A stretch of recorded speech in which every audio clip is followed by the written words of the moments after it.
ओम शांति।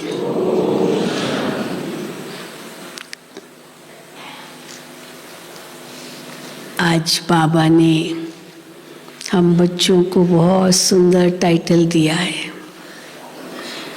बाबा कहे तुम बच्चे हो लकी स्टार्स। वैसे बाबा कहते हैं 3 प्रकार के मेरे बच्चे हैं। एक है उम्मीदों के सितारे, स्टार्स ऑफ होप। दूसरे हैं stars of luck, lucky stars. और तीसरे हैं सफलता के सितारे, स्टार्स ऑफ सक्सेस।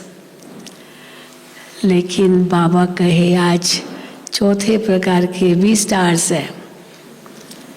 तो एक तरफ है लकी स्टार्स और दूसरे तरफ है अनलकी स्टार्स। अनलकी स्टार्स भी होते हैं क्या? लेकिन बाबा के इस तारा मंडल में अनलकी स्टार्स भी है। वो आकाश के सितारे, ये धरती के सितारे। कहते हैं एक एक सितारे में दुनिया है। तो उन सितारों की बात नहीं है, वो तो केवल धरती को रोशनी देते हैं, रात के समय टिमटिमाते हैं। परंतु तुम बच्चे सारे विश्व को रोशनी देते हो। परंतु लकी कौन, अनलकी कौन? जो सचमुच पुरुषार्थ करते हैं, बाबा की हर श्रीमत का पालन करते हैं, बाबा के कदम पर कदम रखते हैं, वो लकी स्टार्स है। क्योंकि उनका भाग्य बहुत ऊंचा बनता है। परंतु जो कहते हैं हम बाबा के बच्चे हैं, परंतु कोई पुरुषार्थ ही नहीं करते, बस सोते और खाते हैं। हाँ, बाबा ने ये भी कहा है, सोते और खाते हैं। न ज्ञान, न योग, न धारणा, न सेवा, कुछ नहीं, बस सोते और खाते हैं। चलो सोते और खाते हैं, विकर्म नहीं करते होंगे, ठीक है, लेकिन भाग्य भी तो नहीं बना रहे हैं ना। तो इसीलिए बाबा ने उनको अनलकी स्टार्स कहा है। तो हम सब कौन हैं? सब लकी स्टार्स है ना। जो समझते मैं लकी स्टार हूँ, हाथ उठाओ। हाँ, सब लकी स्टार्स है। कोई भी अपने को न समझे मैं अनलकी स्टार हूँ। जो अनलकी स्टार्स है वो क्या कहेंगे? क्या करूँ, मेरे भाग्य में इतना ही है। क्या करूँ, मेरा ड्रामा में यही पार्ट है। हाँ, क्या करूँ, मैं बीमार हूँ, क्या करूँ, बेबसी दिखाएंगे। लेकिन जो लकी स्टार्स है वो ऐसे नहीं क्या करूँ क्या करूँ। बाबा कहते हैं कैसे कैसे मत कहो, ऐसे कहो। पुरुषार्थ के कई तरीके बाबा बताते हैं। तो आज बाबा ने लकी स्टार्स और अनलकी स्टार्स कौन है वो बताया। तो सुनेंगे बाबा के महावाक्य। आज 17/2/2023 है। मीठे बच्चे, तुम्हें घर बैठे भगवान बाप मिला है। घर बैठे भगवान बाप मिला है तो तुम्हें अपार खुशी में रहना है। कुछ भी हो जाए, हमारी खुशी कभी भी कम न हो। तो तुम्हें अपार खुशी में रहना है। विकारों के वश खुशी को दबा नहीं देना है। कोई अंदर विकार होगा तो वो खुशी कहाँ आएगी? वो जैसे खुशी दब जाएगी।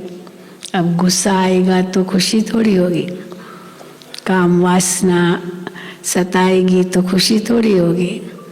लोभ मोह के वश है तो खुशी थोड़ी होगी। अहंकार है तो खुशी कहाँ होगी? तो बाबा कहते हैं इन विकारों के वश खुशी को दबा नहीं देना।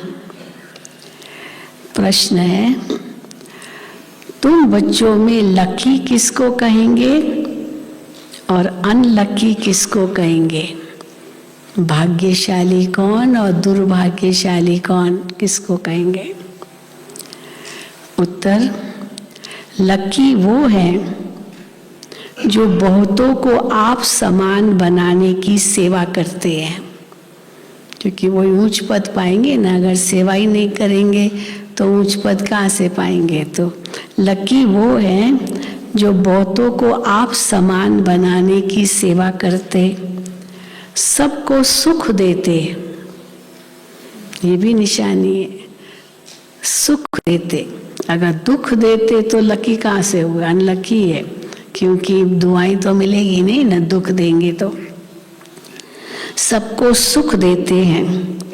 और अनलकी वो है जो सिर्फ सोते और खाते हैं, और भी एडिशन दुख भी देते हैं ना। कुछ अपने बोल ऐसे बोल देंगे, कटाक्ष के बोल दुख देंगे, या किसको सहयोग नहीं देंगे तो भी दुख देंगे। तो अनलकी वो है जो सिर्फ सोते और खाते हैं, एक दो को दुख देते रहते हैं, पुरुषार्थ में कमी होने से ही अनलकी बन जाते हैं। तो मेरा पुरुषार्थ अगर कम है, माना मैं अनलकी हूँ। कई समझ से मैं तो बहुत पुराना हूँ ना, हाँ मैं तो 25-30 साल का पुराना हूँ, और ये तो कल का आया हुआ है। लेकिन वो कल का आया हुआ अगर पुरुषार्थ तीव्र करता है तो उस 30 साल वाले से भी आगे जा सकता है, वो लकी बन सकता है।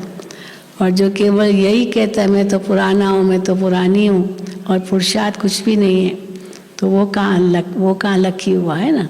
तो बाबा कहते हैं पुरुषार्थ में कमी होने से ही अनलकी बन जाते हैं।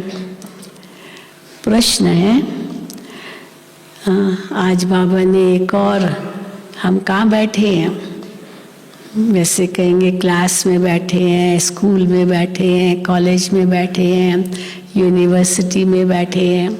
आज बाबा ने कहा तुम सब ऑपरेशन थिएटर में बैठे हो। सब ऑपरेशन थिएटर है, सबका ऑपरेशन हो रहा है ऑपरेशन। किसका ऑपरेशन हो रहा है? आँखों का, थर्ड आई। आपका तीसरा नेत्र का ऑपरेशन हो रहा है, वो बंद पड़ी है।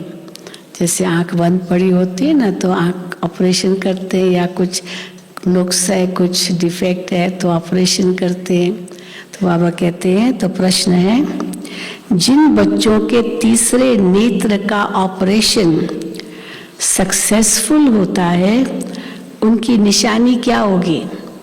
बाबा हमारे तीसरे नेत्र का ऑपरेशन कर रहे हैं। अब किसी का ऑपरेशन सक्सेसफुल होता है, किसका नहीं होता है, हाँ सफल होता है, नहीं होता है। तो जिनका सफल होता है तीसरे नेत्र का ऑपरेशन, उसकी निशानी क्या होगी? उत्तर, वो माया के तूफानों में घड़ी घड़ी गिरेंगे नहीं। अब आँख से दिखाई नहीं देगा तो गिरता रहेगा ना वो व्यक्ति, और आँख ठीक हो गई तो गिरेगा क्यों? तो यहाँ माया गिराती है ना, तो अभी दिखाई नहीं देगा कि ये माया है तो गिरेंगे माया में। तो वो माया के तूफानों में घड़ी घड़ी गिरेंगे नहीं, ठोकर नहीं खाएंगे।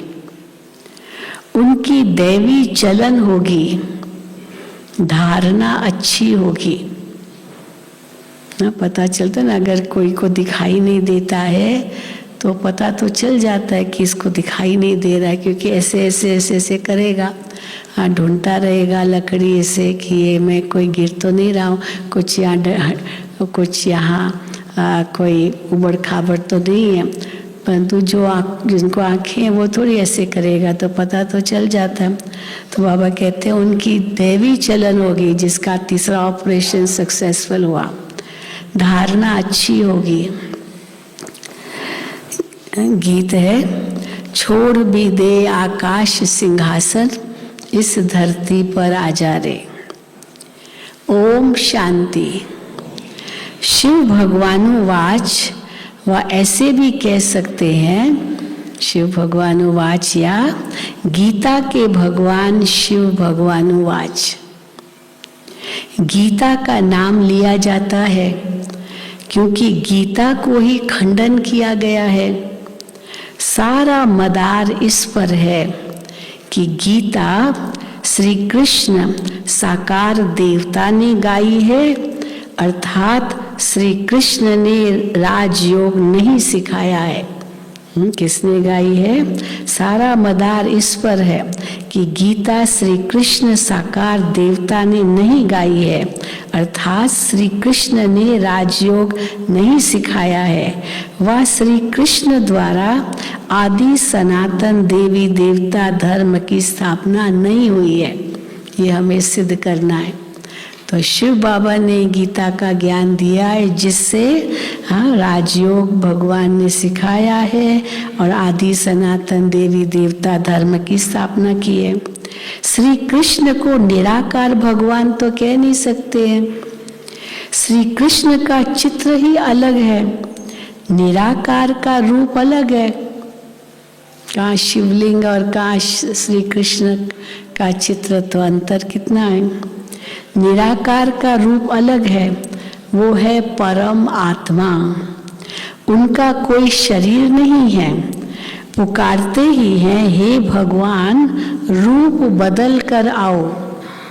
इस गीत में है, छोड़ भी दे आकाश सिंहासन, इस धरती पर आ जाओ, फिर लास्ट में रूप बदल कर आओ।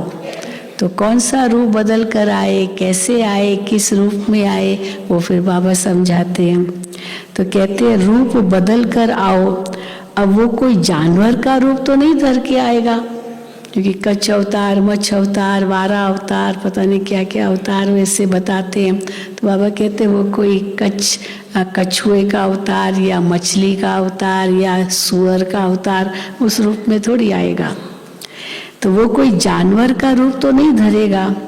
मनुष्यों ने तो जानवर का भी रूप दे दिया है, कच्छ मच्छ अवतार, वारा अवतार। हाँ, वारा माना सुअर, पिग, तो वारा अवतार। परंतु खुद कहते हैं बाप कि मैंने यह रूप धरे ही नहीं है। हाँ, मैं मछली के रूप में आऊंगा तो क्या मछलियों का उद्धार करूंगा, कछुए के रूप में आऊंगा टॉर्टोइस तो क्या कछुओं का उद्धार करूंगा, क्योंकि मनुष्य की थोड़ी भाषा बोल सकते हैं। या वारा अवतार या सुअर का अवतार में आऊंगा तो सुअरों का उद्धार करूंगा, मुझे तो मनुष्यों का उद्धार करना है ना। तो बाबा कहते हैं, परंतु खुद कहते हैं बाबा कि मैंने ये रूप धरे ही नहीं है, मुझे तो नई सृष्टि रचनी है। श्री कृष्ण को तो सृष्टि नहीं रचनी है, श्री कृष्ण तो रचयिता है नहीं, वो तो नई सृष्टि में पहला राजकुमार है, तो वो तो नई सृष्टि नहीं रचता है। श्री कृष्ण को तो सृष्टि नहीं रचनी है, ब्राह्मण कुल को रचने वाला ब्रह्मा है, ब्रह्मा रचता है। ब्रह्मा और श्री कृष्ण में तो बहुत फर्क है। ब्रह्मा के मुख से ब्राह्मण रचे गए, श्री कृष्ण के मुख से देवताएं रचे गए, ऐसे कहेंगे। चलो, ब्रह्मा के मुख से ब्राह्मण रचे गए, पर श्री कृष्ण के मुख से देवताएं रचे गए, ऐसे कहेंगे? बाबा कहते हाँ कहेंगे, नहीं कहेंगे। ऐसे तो कहाँ भी लिखा हुआ नहीं है कि श्री कृष्ण के मुख से देवताएं रचे, नहीं। ये तो वही ब्राह्मण ही फिर देवता बनते हैं। अभी तुम बच्चे जानते हो दुनिया में ऐसा कोई नहीं जिसकी बुद्धि में यह हो कि निराकार परमात्मा साकार में आकर आत्माओं को ज्ञान देते हैं। ज्ञान लेने वाली भी आत्मा है तो देने वाली भी आत्मा है। अब आधा कल्प से भिन्न भिन्न रूप से मात पिता गुरु गोसाई आदि सब देहधारी एक दो को कुछ न कुछ मत देते आए हैं, है ना। मत तो मनुष्य आत्मा ही देंगी मनुष्य आत्माओं को। अभी इस समय त्वमेव माता च पिता त्वमेव, त्वमेव बंधुश्च सखा त्वमेव, हम एक शिव बाबा को कहते हैं, तो सब संबंध हमारे उनके साथ है। तो इस पर समझाना है कि ये महिमा एक की ही गाई जाती है। बाप कहते हैं तुम्हारे जो भी लौकिक माँ बाप बंधु गुरु गोसाई है, इन सब की मत छोड़ो, एक शिव बाबा की मत पर चलो और शिव बाबा माना सब संबंध। दुनिया में तो माँ की मत अलग होगी, कई बार बाप की मत अलग होगी, भाई की अलग होगी, बहन की अलग होगी, यहाँ गुरु की अलग होगी, और यहाँ शिव बाबा में सब संबंध है। तो सब संबंधों की मत एक में ही मिलती है। दुनिया में तो अलग अलग मतें मिलती, मनुष्य मूंझ जाता है। माँ ये कहती है, बाप ये कहता है, क्या करूँ समझ में नहीं आता है। भाई फिर ये कहता है, मेरा गुरु फिर ये कहता है, तो मूंझ जाएंगे। यहाँ सब मत एक ही द्वारा है जिससे सर्व संबंध है, तो मूंझने की तो कोई बात ही नहीं। तो बाबा कहते हैं अब इन सब की मत छोड़ो, मैं ही आकर तुम्हारा बाप, टीचर, गुरु, बंधु आदि बनता हूँ। मेरी मत पर सभी की मत समाई हुई है। माना माँ बाप बंधु सखा सब संबंधों की मत समाई हुई है मेरे में। इसलिए मुझ एक की मत पर चलना अच्छा है। परम पिता परमात्मा जरूर अभी ही मत देंगे ना। हाँ, शिव बाबा भी अभी आकर मत देंगे। ये परम आत्मा तुम आत्माओं को मत देते हैं और वो सभी मनुष्य मत देते हैं। वास्तव में तो वो भी आत्माएं ही ऑर्गन्स द्वारा मत देती है। लौकिक बाप माना वो भी तो आत्मा है ना, वो मत देती है। लौकिक माँ है, वो भी आत्मा है जो मत देती है। तो वो भी वास्तव में आत्माएं ही मत देती है शरीर के ऑर्गन द्वारा। परंतु मनुष्य नाम रूप में फंसे हुए हैं, देह के नाम रूप में फंसे हुए हैं। तो इस राज को नहीं जानते हैं कि उनकी भी आत्मा मत दे रही है। जैसे कहते हैं, अब आत्मा की जहाँ बात आती है तो जैसे कहते हैं बुद्ध पार निर्वाण गया। अब बुद्ध पार निर्वाण गया का मतलब क्या है? अब बुद्ध तो शरीर का नाम हो गया। जब महात्मा बुद्ध याद आता है या बुद्ध कहेंगे, हाँ, तो वो जो तपस्वी महात्मा बुद्ध वही याद आएगा, वही बुद्धि में रहेगा। पर महात्मा बुद्ध या बुद्ध पार निर्वाण गया तो वो शरीर थोड़ी गया पार निर्वाण। चलो मानते भी हैं गया, पर वो तो आत्मा गई ना, शरीर तो वहीं पड़ा होगा। तो अब बुद्ध तो शरीर का नाम हो गया, वो शरीर तो कहाँ जाता नहीं। वह कहेंगे, अभी जो गृहस्थी होते हैं उनके लिए कहेंगे फलाना वैकुंठवासी हुआ, वैकुंठ में गया। अच्छा, फलाना वैकुंठ गया, अब वो तो नाम तो शरीर का लेंगे, फलाना वैकुंठवासी हुआ, वैकुंठ गया। अब शरीर तो गया नहीं वैकुंठ में, तो वो नाम तो शरीर का लेंगे। ऐसे नहीं कहेंगे कि वो शरीर छोड़ उनकी आत्मा गई। वैसे कई ये कहेंगे कि हाँ, हे प्रभु उनकी आत्मा को शांति देना, लेकिन नाम शरीर का लेंगे, वो वैकुंठवासी हुआ। तो ऐसे नहीं कहेंगे कि वो शरीर छोड़ उनकी आत्मा गई। ऐसे कोई जाते ही नहीं, वैसे भी कोई नहीं जाता है वैकुंठ में। तुम समझते हो आत्मा को ही स्वर्ग में जाना है, इस शरीर के साथ थोड़ी जाएंगे स्वर्ग में। आत्मा कोई स्वर्ग से यहाँ नहीं आती है, स्वर्ग से नहीं आते हम इस धरती पर। आती आत्मा ही सब परम धाम से है। ये नॉलेज भी तुम बच्चों की बुद्धि में है। तुम जानते हो इस सृष्टि पर पहले देवी देवताओं की आत्माएं थी जिन्होंने सतयुग में पाठ बजाया। तुम्हारी बुद्धि में आत्मा और परमात्मा का पूरा परिचय है। भले तुम घड़ी घड़ी भूल जाते हो, परिचय पूरा है आत्मा परमात्मा का, लेकिन मैं आत्मा हूँ ये भी भूल जाते हो, शिव बाबा को भूल जाते हो, परंतु तुम भूल जाते हो। क्यों भूल जाते हो? जब पूरा परिचय आत्मा परमात्मा का, फिर क्यों भूलते हो? बाबा कहते देह अभिमान में आ जाते हो, इसलिए भूल जाते हो। पूरी रीति कोई से मेहनत होती नहीं। माया ऐसी है जो पुरुषार्थ करने नहीं देती है। खुद भी सुस्त है तो माया और ही सुस्त बना देती है। वैसे ही संस्कार सुस्ती के हैं। कई होते हैं ना, हाँ चलो छोड़ो आज कल करूँगा, फिर कल आएगा कहेगा कल करूँगा, मना सुस्त है ना, तो वैसे ही सुस्त है और माया उनको और सुस्त बना देती है। सुस्त बना देती है। तो विश्व का मालिक खुद बैठ पढ़ाते हैं, जिसमें माता पिता बंधु सखा गुरु आदि सब संबंधों की ताकत आ जाती है। शिव बाबा में सब संबंधों की ताकत है। ये महिमा है ही एक निराकार परम पिता परमात्मा की, परंतु मनुष्य समझते नहीं है। लक्ष्मी नारायण आदि सब के आगे जाकर महिमा गाते रहते हैं, त्वमेव माता च पिता त्वमेव। तुम जानते हो हम आत्माएं 84 जन्मों का चक्र लगाकर आई है। अब ये अंतिम जन्म है। ये घड़ी घड़ी बुद्धि में याद रहना चाहिए। क्या? ये हमारा अंतिम जन्म है, अंतिम जन्म है। ये नॉलेज बड़ी खुशी की है। ऐसा बेहद का बाप स्वयं तुम बच्चों के और कोई को मिलता नहीं है, केवल हम बच्चों को ही मिलता है ऐसा बेहद का बाप। विवेक भी कहता है परम पिता परमात्मा का जो बच्चा बना उनकी खुशी का पारावार नहीं होना चाहिए। बेहद खुशी होनी चाहिए जो परम पिता परमात्मा का बच्चा बना। परंतु लोभ मोह आदि विकार आने से खुशी को दबा देते हैं। विकार खुशी को दबा देते हैं। इन विकारों ने ही सारी दुनिया की खुशी को दबा दिया है। तुमको तो घर बैठे बाप आकर मिला है। घर बैठे बाबा का परिचय मिल गया। कोई भटके थोड़ी।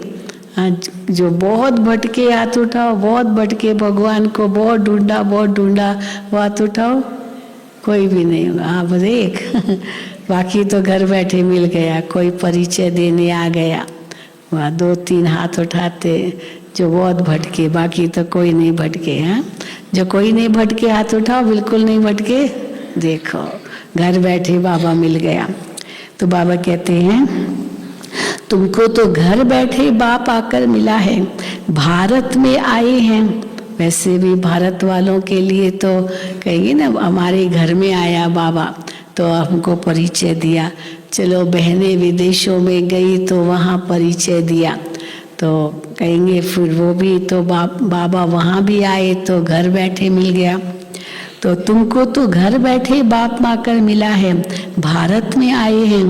भारतवासियों का तो भारत घर है ना, परंतु आएंगे तो जरूर एक घर में। अब कोई कहे हमारे देश में क्यों नहीं आया, हमारे देश में क्यों नहीं आया बाबा। अब आएगा तो एक ही घर में ना, सब घर में जाएगा क्या बाबा? ऐसे तो नहीं घर घर में जाएंगे। अगर घर घर में कहीं जाए, हर देश में जाए, हर जगह जाए, फिर तो सर्वव्यापी हो गया। सर्वव्यापी माना सब जगह, फिर तो सर्वव्यापी हो गया। अब वो आएंगे तो जरूर आकर के पतितों को पावन बनाएंगे, क्योंकि यही उनका कर्तव्य है। दुनिया तो समझती है श्री कृष्ण आएगा, परंतु तुम जानते हो परम पिता परमात्मा आया हुआ है, जो पतित पावन ज्ञान का सागर है। उनका नाम वास्तव में रुद्र है, क्योंकि गीता में रुद्र शब्द आता है। रुद्र ज्ञान यज्ञ, अश्वमेध अविनाशी रुद्र गीता ज्ञान यज्ञ, तो यज्ञ का नाम आता है तो रुद्र का भी नाम आता है। ये बड़े से बड़ी भूल है जब ये समझे कि वो बेहद का बाप सारी सृष्टि का रचयिता है तो खुशी का पारा चढ़ जाए। तो रुद्र का नाम आना चाहिए, पर श्री कृष्ण का नाम डाल दिया तो बड़ी भूल है। तो बाबा कहते हैं जब ये समझे कि वो बेहद का बाप सारी सृष्टि का रचयिता है तो खुशी का पारा चढ़ जाए। ऐसे बाप से तो जरूर वर्षा मिलेगा। अब श्री कृष्ण तो से तो वर्षा भी मिल न सके। कितना कंट्रास्ट किया श्री कृष्ण और शिव बाबा के बीच में। श्री कृष्ण से तो वर्षा भी मिल न सके। इन बातों पर भी किसकी बुद्धि नहीं चलती है। दुनिया तो सारी शूद्र संप्रदाय है। ब्राह्मण भी सिर्फ कहलाने मात्र है। जो कहलाते भी है ना ब्राह्मण, बाबा कहते वो भी कहलाने मात्र है। दुनिया भारत में बहुत है लौकिक में ब्राह्मण। तुम ब्राह्मण जब विचार सागर मंथन करो तब औरों को भी परिचय दे सको। श्री कृष्ण को तो सब जानते हैं, सिर्फ कोई कहते हैं राधे कृष्ण स्वर्ग के हैं, कोई फिर कहते हैं हाँ वो द्वापुर में आए, तो द्वापुर में ठोक देते हैं।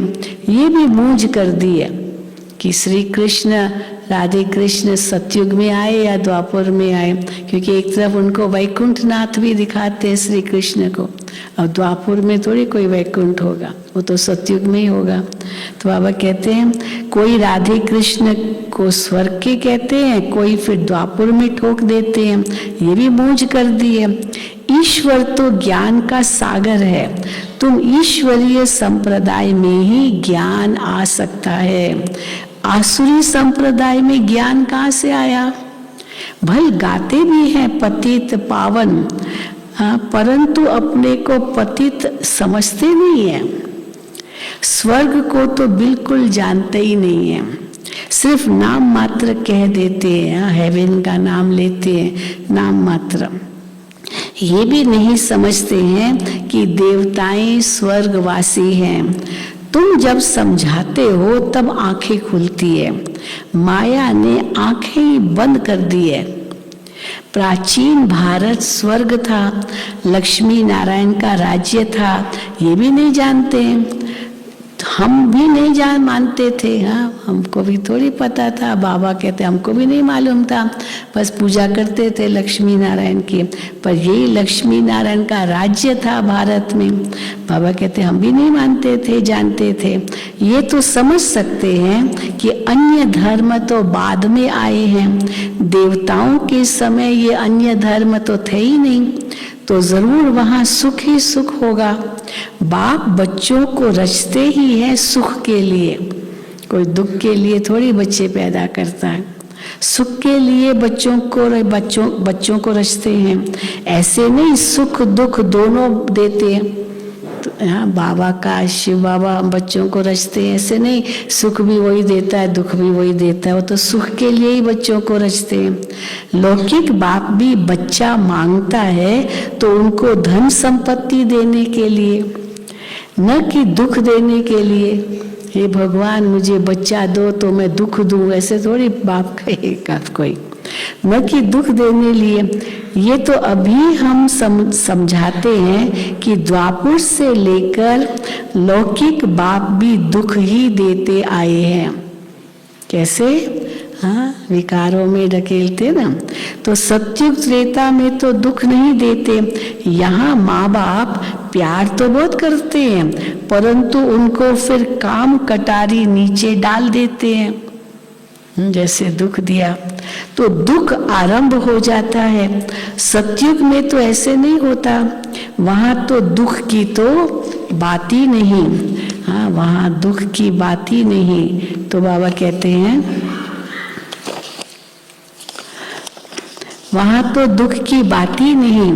ये बाप बैठ समझाते हैं, तुम्हारे में भी नंबर वार समझते हैं, सब एक जैसा नहीं समझते हैं। जो भी बाबा समझाते हैं, तुम्हारा ये ज्ञान योग से ऑपरेशन हो रहा है। तीसरा नेत्र बाबा खोल रहे हैं ऑपरेशन करके, परंतु कोई का ये ऑपरेशन सक्सेसफुल होता है, कोई का नहीं होता है। वैसे भी आँखों का ऑपरेशन होता है तो कईयों का ऑपरेशन ठीक नहीं होता है। तो इसलिए बाबा कहते हैं कईयों का सक्सेसफुल होता है, कोई का नहीं भी होता है। जैसे आँखों का ऑपरेशन कराते हैं तो कोई की आँख तो ठीक हो जाती है, कोई में थोड़ी खराबी रह जाती है, कोई की आँखें तो बिल्कुल खराब हो जाती है। और ये ऑपरेशन से पहले तो थोड़ा बहुत तो देख सकते थे, लेकिन ऑपरेशन होने के बाद और ही उस आँख से दिखाई नहीं देता, ऐसे भी होता है। तुमको भी अभी ज्ञान का तीसरा नेत्र मिल रहा है तो बुद्धि रूपी नेत्र खुल जाता है। ज्ञान का तीसरा नेत्र खुल जाता है तो अच्छा पुरुषार्थ करने लग पड़ते हैं। कोई का पूरा नहीं खुलता है, धारणा नहीं होती है, दैवी चलन भी नहीं होती है, माया के तूफान में घड़ी घड़ी गिरते रहते हैं। तो एक तरफ है 21 जन्मों का सुख देने वाला उस्ताद, शिव बाबा क्या है? 21 जन्मों का सुख देने वाला उस्ताद, और दूसरे तरफ है दुख देने वाला रावण, उसे भी उस्ताद ही कहेंगे। हाँ, रावण भी उस्ताद है ना, कितनी सारी दुनिया को दुख दे रहा है, तो उसको भी उस्ताद कहेंगे। तो बाप कहते हैं मैं तो कोई को दुख नहीं देता हूँ, मैं तो सुख देने वाला नामी ग्रामी हूँ। सत्युग त्रेता में सब सुखी है, सुख देने वाला बाप है। ये भी किसको पता नहीं है कि रावण राज्य कब आरंभ होता है। आधा कल्प राम राज्य, आधा कल्प रावण राज्य। ये है राम राज्य और रावण राज्य की कहानी। ये क्या है? हाँ, राम राज्य रावण राज्य की कहानी। परंतु ये भी कोई की बुद्धि में मुश्किल बैठता है। कोई तो बिल्कुल जर्जरी भूत अवस्था में है, ऐसी बुद्धि भ्रष्ट हो गई है जो जरा भी नहीं समझते, जर्जरी भूत अवस्था में है, जो कुछ भी नहीं समझते हैं। तो जितना मनुष्य पढ़ते हैं उतना मैनर्स भी तो अब आते हैं ना, लौकिक पढ़ाई भी पढ़ते हैं तो मैनर्स आते हैं, दबदबा रहता है। अच्छी पढ़ाई की, बड़ा डिग्रियां ली तो पद अच्छा मिल जाता है, तो दबदबा रहता है। हमारा फिर गुप्त दबदबा है, हम कोई शो नहीं करते, अभिमान नहीं दिखाते, लेकिन भगवान ने हमको इतना दिया है तो गुप्त दबदबा है, अंदर में स्वमान है। तो तुम्हारा गुप्त दबदबा है। आंतरिक नारायणी नशा चढ़ा होगा तो वर्णन भी करेंगे, क्यों नहीं वर्णन करेंगे कि हमको भगवान ने कितनी प्राप्ति कराई है। औरों को समझाएंगे ये पढ़ाई तो राजाओं का राजा बनाने वाली है। हाँ, क्या समझा? ये पढ़ाई राजाओं का राजा बनाने वाली है। कांग्रेसी लोग तो राजाओं का नाम सुनकर गर्म हो जाते हैं। जब भारत को स्वतंत्रता मिली तो देखा भारत में तो इतने रियासतें थी, इतने राजाएं थे। अब सारी राजाई कैसे खत्म करे, तो राजाई के प्रति तो नफरत आ गई उनको, कांग्रेसी थे वही, तो कैसे एक एक राज्य खत्म करते गए, राजाओं की राजाई खत्म कर दी। तो इसलिए बाबा कहते हैं कांग्रेसी लोग तो राजाओं का नाम सुनकर गर्म हो जाते हैं, क्योंकि पिछाड़ी के राजाएं ऐशी बन गए थे। ऐशी, हाँ, वो बताते हैं ना कि एक राजा दिल्ली का था, अब उसको कह रहे कि देखो आक्रमण करने आ रहे दुश्मन, कोई बात नहीं, यहाँ शराब के नशे में चूर है, अभी तो बॉर्डर पार भी नहीं किया, अंदर आए नहीं है, कोई बात नहीं, देख लेंगे। और अंदर आए और घुस गए और उन पर आक्रमण कर दिया और राज्य छीन लिया, क्योंकि शराब के नशे में रहते थे राजा लोग। तो बाबा कहते हैं क्योंकि पिछाड़ी के राजाएं ऐशी बन गए थे, नशीले बन गए थे, बहुत मौज शौक में रहते थे, परंतु ये भूल गए हैं कि आदि सनातन देवी देवताएं राजा रानी थे। अभी तुम फिर बाप से शक्ति ले, 21 पीढ़ी राज्य भाग्य लो। भारत तो है ही राजाई ना, राजाई थी भारत में, सतयुग से लेके राजाई थी, कलयुग अंत तक भी, जब तक ये स्वतंत्रता मिली तो राजाई तो नाम की तो थी। तो बाबा कहते हैं अभी तुम फिर बाप से शक्ति ले, 21 पीढ़ी राज्य भाग्य लो। ये सत्य नारायण की कथा तो मशहूर है, परंतु विद्वान आचार्य भी नहीं जानते हैं। गीता का कितना आडंबर बनाया है, हाँ, बड़ा शो बनाया गीता का, लाखों सुनते हैं परंतु समझते कुछ भी नहीं। अब इन विचारों को कौन सुजाग करे? बाबा कहते ये बेचारे अंधेरे में पड़े हैं, तीसरा नेत्र बंद है, अभी कौन उनको जगाए? ये तुम बच्चों का काम है, परंतु बहुत थोड़े बच्चे हैं जो औरों को सुजाग कर सकते हैं। उनको अज्ञान की नींद से उठा सकते हैं, होश में ला सकते हैं। वो थोड़े बच्चे हैं। जो जितना आप समान बनाएगा उतना पद भी वो ऊंचा पाएगा। तो बाप कहते हैं चलो बीती सो बीती, अब तक नहीं की सेवा, थोड़ा खाया पिया, केवल ध्यान नहीं दिया बाबा की सेवा पर, चलो छोड़ो, बीती सो बीती। ड्रामा में ऐसा था, आगे के लिए पुरुषार्थ करो, अभी भी समय है। अपना चार्ट देखो, इतने समय में क्या धारणा की। कोई 25-30 वर्ष के हैं, कोई 1 मास के हैं, कोई 7 रोज के बच्चे हैं, परंतु 15-20 वर्ष वालों से गैलप कर रहे हैं। 15-20 वाला तो यही सोच लेता है मैं तो इतना पुराना हूँ, इतना पुराना हूँ, बस पुराना हूँ तो सोच के सो जाता है और नए नए गैलप करते हैं। तो कोई 25-30 वर्ष के हैं, कोई 1 मास, कोई 7 रोज के बच्चे, परंतु 15-20 वर्ष वालों से भी आगे गैलप कर रहे हैं। वंडर है ना। या तो कहेंगे क्यों ऐसे होता है, इतने पुराने और वो पीछे रह गए और बाद में आने वाले आगे जाते हैं, क्यों? बाबा कहते हैं या तो कहेंगे माया प्रबल है, वो माया उनको सुला देती है, या तो कहेंगे ड्रामा में उनका पार्ट है। अब किसको आगे रखें, माया सुला देती या ड्रामा में उनका पार्ट है? बाबा कहते हैं ड्रामा पर रखने से पुरुषार्थ ठंडा हो जाता है, क्योंकि ड्रामा ड्रामा ड्रामा, हर बात में ड्रामा, तो पुरुषार्थ कहाँ करेंगे। हाँ, ये माया मुझ पर वार करनी है, मुझे माया को जीतना है, तो आंखें खुलेगी, पुरुषार्थ करेंगे। खाली ड्रामा कह करके तो और ही सो जाते हैं कई, समझते हमारे भाग्य में नहीं है, क्योंकि ड्रामा में ऐसा ही पार्ट है।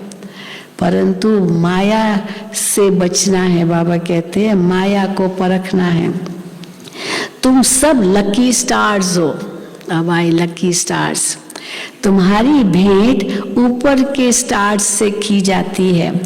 तुम सृष्टि के सितारे हो, वो तो सिर्फ रोशनी देते हैं वो सितारे। तुम तो मनुष्यों को जगाने की सेवा करते हो, दुखियों को सुखी बनाते हो। मनुष्य इन सितारों को नक्षत्र देवता भी कहते हैं। सितारों को नक्षत्र देवता भी कहते हैं। सच्चे देवता तो तुम बनते हो, अब वो तो नक्षत्र है, चलो सितारे हैं, परंतु वो कोई देवता थोड़ी है, वो तो केवल रोशनी देते हैं धरती को। परंतु वो सच्चे देवता तो तुम बनते हो। उन सितारों को देवता कहते हैं क्योंकि वो ऊपर रहते हैं ना, ऊपर है उनका स्थान, तो इसलिए देवता कहते हैं। परंतु देवताएं के ऊपर तो रहते नहीं हैं, देवताएं तो इस धरती पर रहते हैं। जैसे थोड़ी ऊपर में कोई देवताएं हैं, लक्ष्मी नारायण राधे कृष्ण के ऊपर में कोई स्वर्ग है जहाँ वो रहेंगे, वो तो धरती पर रहते हैं। तो देवताएं के ऊपर तो नहीं रहते, रहते तो इसी सृष्टि पर है, परंतु मनुष्यों से ऊंचे जरूर है, इसलिए उनको ऊंचा दिखाया है। सबको सुख देते हैं, जो 1-2 को दुख देते हैं उनको थोड़े ही लकी स्टार कहेंगे, उनको क्या कहेंगे? अनलकी। तो बाबा कहते हैं लकी और अनलकी दोनों इस समय हैं। बाबा के बच्चों में ही देखो, लकी स्टार्स भी है तो अनलकी स्टार्स भी है। जो आप समान बनाते हैं उन्हें लकी कहेंगे, हाँ भाग्यशाली कहेंगे। जो सिर्फ सोते और खाते हैं उनको अनलकी कहेंगे। स्कूल में भी ऐसे होता है, ये भी पढ़ाई है ना। कई बच्चे पढ़ते ही नहीं, सारा दिन खेलना खेलना खेलना, अब पढ़ेंगे नहीं तो कहाँ पास होंगे। बुद्धि से काम लेना पड़ता है। राधे कृष्ण को 16 कला लकी कहेंगे। 16 कला संपूर्ण तो थी, लेकिन 16 कला लकी कहेंगे राधे कृष्ण को। राम सीता को फिर 2 कला कम कहेंगे, 14 कला लकी। सबसे नंबर 1 लकी कौन? सबसे नंबर 1 लकी कौन? लक्ष्मी नारायण है, विश्व के मालिक। देखो सबसे नंबर 1 लकी। और लक्ष्मी नारायण वो भी तो इस पढ़ाई से ही बने हैं ना। पुरुषार्थ में कमी करने से अनलकी बन पड़ते हैं।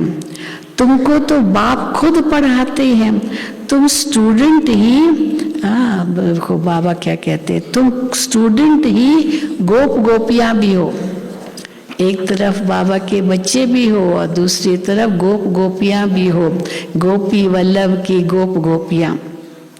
वास्तव में ये गोप गोपी अक्षर सतयुग से निकला है। वहाँ रास मंडल तो होगा ना सतयुग में, श्री कृष्ण के साथ जो रास करते हैं, वहाँ पर प्रिंस प्रिंसेस खेल पाल करते हैं। ये गोप गोपी संगम का शब्द है। वहाँ सतयुग में इस प्रकार गोप गोपी नहीं होंगे, वहाँ प्रिंस प्रिंसेस होंगे, राजकुमार राजकुमारियाँ, और वही श्री कृष्ण के साथ खेलेंगे। प्रजा के बच्चे थोड़ी कोई श्री कृष्ण के साथ खेलेंगे, ना रॉयल बच्चा, तो उनके साथ जो रॉयल बच्चे होंगे रॉयल फैमिली के वही खेलेंगे। फिर देखो दूसरी बात बाबा क्या कहते हैं, ये प्रिंस प्रिंसेस खेल पाल करते हैं तो प्रिय नाम गोप गोपियां रखा है। अब श्री कृष्ण के साथ दिखाते हैं गोप गोपियां, बड़े हो जाते हैं तो गोप गोपियां तो नहीं कहा जाता है, वो तो फिर उनका विवाह हो जाता है, फिर वो बंधन में आ जाती है, और बंधन में पति का बंधन उनको हुआ और श्री कृष्ण की मुरली सुनते हैं तो भाग आते हैं। तो बाबा कहते हैं पर फिर उनको गोप गोपी उस रूप से तो नहीं कहेंगे, वो तो बचपन है तो खेलते हैं। तो बड़े हो जाते हैं तो गोप गोपियाँ नहीं कहा जाता है, होंगे तो सभी प्रिंस प्रिंसेस ना, कोई दास दासियाँ व बाहर के गाँवड़े के लोगों से तो नहीं खेलेंगे ना। अब श्री कृष्ण किसके साथ खेलेगा और कहाँ खेलेगा?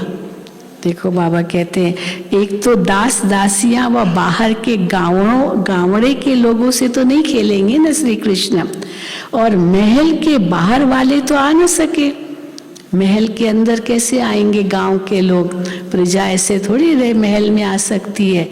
तो श्री कृष्ण बाहर जाकर कोई गांव में थोड़ी खेलेगा, कहाँ खेलेगा श्री कृष्ण?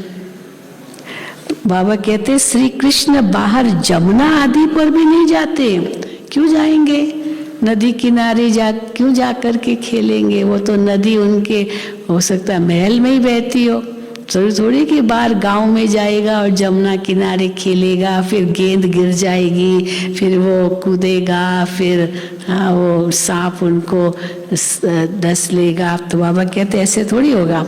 श्री कृष्ण बाहर जमुना आदि पर नहीं जाते हैं, अपने महल के अंदर ही खेलते हैं। अब इतना बड़ा राजकुमार वो क्यों बाहर जाएगा खेलना? उनका महल का जो गार्डन होगा, बगीचा होगा, वही कितना बड़ा होगा जो उसको बाहर जाने की जरूरत ही नहीं है। तो बाबा कहते अपने महल में ही अंदर खेलते हैं। भागवत में तो फालतू बातें लिख दी है, क्या क्या बातें लिख दी है भागवत में, मटकी फोड़ी, अब दूसरों के घरों में जा कर के मटकी फोड़ेगा, चोरी करेगा माखन, क्या पड़ी है उसको, क्या कमी है उनके अपने घर में? तो मटकी फोड़ी आदि है कुछ भी नहीं है, ऐसे कुछ भी नहीं। वहाँ तो बड़े कायदे होंगे, ऐसे थोड़ी किसी के घर में जाकर के चोरी करेंगे, बड़े कायदे हैं। तो बाप कितना समझाते हैं, कहते हैं श्रीमत पर चलो, इस समय तुमको सुख ही सुख मिलता है। उनकी कितनी महिमाएं, सबके दुख कैंसिल कराकर सबको सुख देते हैं। क्या है शिव बाबा की महिमा? सबके दुख कैंसिल करा के सबको सुख देते हैं। कहते हैं माम एकम याद करो, ये बाप आकर न पढ़ाते तो हम क्या पढ़ सकते? हम पढ़ सकते थे ये ज्ञान कोई और से, ये तो केवल शिव बाबा ही हमको ज्ञान देते हैं, तो हम क्या पढ़ सकते? नहीं, ये मोस्ट लवली बाप है, सबसे अच्छी मत देते हैं। कौन सी है सबसे अच्छी मत? बाबा की तो हर श्रीमत अच्छी है, लेकिन सबसे अच्छी श्रीमत कौन सी है बाबा की? मन मना भाव, मुझे याद करो, मुझे याद करो, मन मना भाव, स्वर्ग को याद करो, चक्र को याद करो, ये सबसे अच्छी मत है। इसमें सारा ज्ञान आ जाता है। वो तो सिर्फ विष्णु को स्वदर्शन चक्र दिखाते हैं, परंतु अर्थ का कुछ भी पता नहीं है। अब विष्णु क्या करेगा? स्वदर्शन चक्र चलाकर वो किसका गला थोड़ी काटेगा, या श्री कृष्ण किसका गला थोड़ी काटेगा। तो बाबा कहते हैं परंतु अर्थ का पता नहीं, हम अभी जानते हैं कि शंख है ज्ञान का। वहाँ पर शंख भी नहीं बजाएगा श्री कृष्ण, बजाएगा? जरूरत है नहीं, ये तो ज्ञान का शंख है। तो शंख है ज्ञान का जो निराकार बाप देते हैं, विष्णु थोड़ी देते हैं आपको शंख ज्ञान का, और देते हैं मनुष्यों को। शिव बाबा ज्ञान का शंख देवताओं को थोड़ी देते हैं, शिव बाबा शंख मनुष्यों को देते हैं, जो फिर देवता अथवा विष्णु बनते हैं। तो कितना मीठा ज्ञान है ना, कितना मीठा।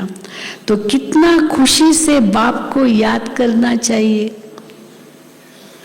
अच्छा, अब मीठे मीठे सिक्की लदे बच्चों को देखो बाबा कैसे याद प्यार देते हैं। मीठे मीठे सिक्की लदे ब्राह्मण कुलभूषण स्वदर्शन चक्रधारी बच्चों को याद प्यार। अब याद प्यार दिया, फिर बाबा को याद आया, परंतु बच्चे स्वदर्शन चक्र चलाते बहुत थोड़ा है। स्वदर्शन चक्रधारी तो कहा बाबा ने, बच्चों को टाइटल तो दिया, लेकिन बहुत थोड़ा चलाते हैं स्वदर्शन चक्र। कोई तो बिल्कुल ही नहीं फिराते हैं स्वदर्शन चक्र। ऐसे भी है क्या जो बिल्कुल फिराते नहीं है? कोई तो बिल्कुल नहीं फिराते हैं। बाप तो रोज कहते हैं स्वदर्शन चक्रधारी बच्चे। ये भी जैसे आशीर्वाद मिलती है बाबा की, हम बच्चों को वरदान मिलता है कि आप स्वदर्शन चक्रधारी बच्चे हो। अच्छा, मीठे मीठे रूहानी बच्चों को रूहानी बाप की नमस्ते। हम रूहानी बच्चों की रूहानी बाप दादा को याद प्यार, गुड मॉर्निंग और नमस्ते। धारणा के लिए मुख्य सार पहला, एक बाप की मत में बाप, टीचर, गुरु, बंधु आदि की सब मतें समाई हुई है एक बाप की मत में, इसलिए उनकी मत पर ही चलना है, मनुष्य मत पर नहीं। दूसरा, बीती को बीती कर पुरुषार्थ में गैलप करना है, ड्रामा कहकर ठंडा नहीं होना है, आप समान बनाने की सेवा करनी है। वरदान भी बहुत सुंदर है। शांति की शक्ति क्या होती है वो बाबा ने आज वरदान में कही है। शांति की शक्ति द्वारा सर्व को आकर्षित करने वाले मास्टर शांति देवा भव। शांति की शक्ति द्वारा सर्व को आकर्षित करने वाले मास्टर शांति देवा भव। जैसे वाणी द्वारा सेवा करने का तरीका आ गया है, वाणी द्वारा खूब सेवा करते हैं, ऐसे अब शांति का तीर चलाओ, मुख से कुछ ना बोलो, वो शांति का तीर चलाओ। इस शांति की शक्ति द्वारा रेत में भी हरियाली कर सकते हो। कितना भी कड़ा पहाड़ हो उसमें भी पानी निकाल सकते हो शांति की शक्ति से। इस शांति की महान शक्ति को संकल्प, बोल और कर्म में प्रैक्टिकल लाओ तो मास्टर शांति देवा बन जाएंगे। फिर शांति की किरणें विश्व की सर्व आत्माओं को शांति के अनुभूति की तरफ आकर्षित करेंगी और आप शांति के चुंबक बन जाएंगे। चुंबक अपनी तरफ आकर्षित करता है ना सुइयों को, तो आप शांति के चुंबक बन जाएंगे। अपने आप आत्माएं खींची हुई आपके पास चली आएगी, आप उनको शांति की किरणें दो। स्लोगन, आत्म अभिमानी स्थिति का व्रत धारण कर लो तो वृत्तियां परिवर्तन हो जाएंगी। कौन सा व्रत? आत्म अभिमानी स्थिति का व्रत धारण कर लो तो वृत्तियां परिवर्तन हो जाएंगी। अच्छा, ओम शांति, ओम शांति। आज तो प्यारे बाप दादा से मिलन मनाने का दिन है और हम सभी बाबा से मिलन मनाएंगे। डबल विदेशी तो अधिकतर नीचे जाएंगे, जो डबल विदेशी नहीं जाएंगे नीचे, ऊपर ही रहेंगे, वो हाथ उठाओ।